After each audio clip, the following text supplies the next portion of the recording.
we're looking about 15 to 20% of loss. And that's maybe the biggest problem with it, the fire risk of a plug-in battery. How do you see the trend of plug-in battery? Because the plug-in battery needs very little installation work.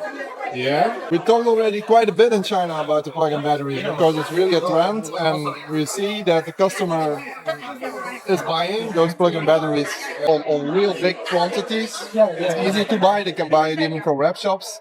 They don't need an installer. But there is also a downside on it, because if you buy a plug-in battery, it has a limited capacity that you can deliver to the power grid. Yes. If you want a little bit more, you need an installer anyways, but you need to make another circuit called the circuit board.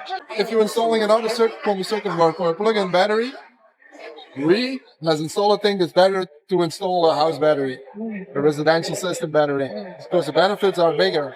Also, if you want to expand with a plug-in battery, you plug in one battery and that's it. It's a system on its own.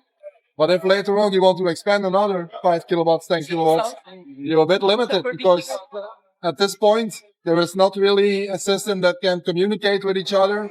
So also you have a power loss, because every battery has its own inverter.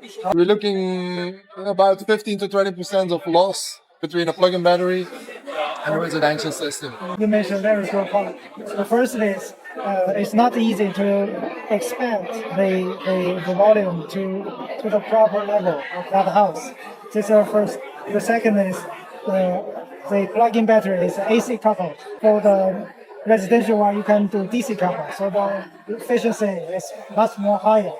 Absolutely. Yeah. Absolutely. And there is also, and that's maybe the biggest problem with it, the fire risk of a plug-in battery. Not for the battery itself, but you're plugging into systems.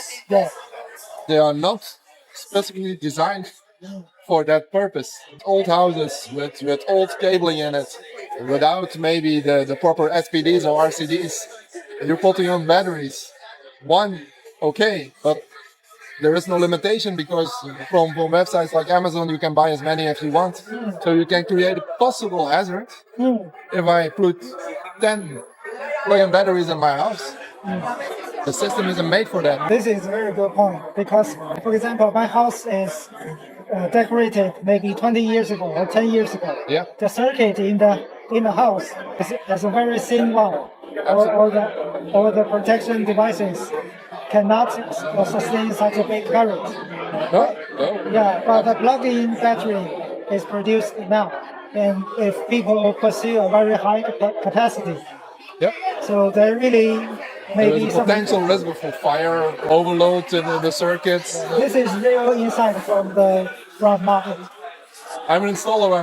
I look at everything technical. How can we install a system that is safe for this house or this unit or even the commercial markets? That's my job.